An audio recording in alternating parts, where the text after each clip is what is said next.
سب سے پہلے انگلینڈ اور پاکستان کے مسلم کھلاڑیوں کی ملاقات دیکھ کر ویڈیو کو لائک کریں۔ جب کرکٹ کھیل کر اپنے اپنے دیش جانے لگے تو لوگ ان کی ملاقات دیکھ کر بہت زیادہ خوش ہو گئے۔ اللہ تعالیٰ نے قرآن پاک میں فرمایا انما المؤمنون اخوہ، یعنی کہ مسلمان آپس میں بھائی بھائی ہے، اور نبی صلی اللہ علیہ وسلم نے فرمایا باہمی محبت، رحم اور شفقت میں تمام مسلمان ایک جسم کی طرح ہے۔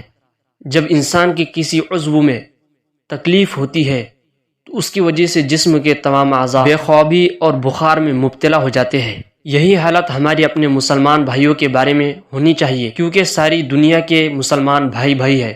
دنیا کی کسی حصے میں، کسی کونے میں مسلمانوں پر کوئی تکلیف آئے تو یوں سمجھے کہ گویا ہم پر تکلیف آ گئی۔ مسلمان دنیا کی کسی بھی کونے میں رہتا ہو، لیکن جب کلمہ حق لا الہ الا اللہ کی باری آتی ہے تو سب مسلمان ایک جسم کی طرح ہوتے ہیں۔ ان مسلم کھلاڑیوں کی ملاقات دیکھ کر آپ کو کیسا لگا کمنٹ باکس میں ضرور لکھیں۔ ویڈیو کو لائک کریں اور دوستوں کے ساتھ ضرور شیئر کریں۔ ایمان افروز ویڈیو دیکھنے کے لیے ہمارے چینل کو سبسکرائب کریں۔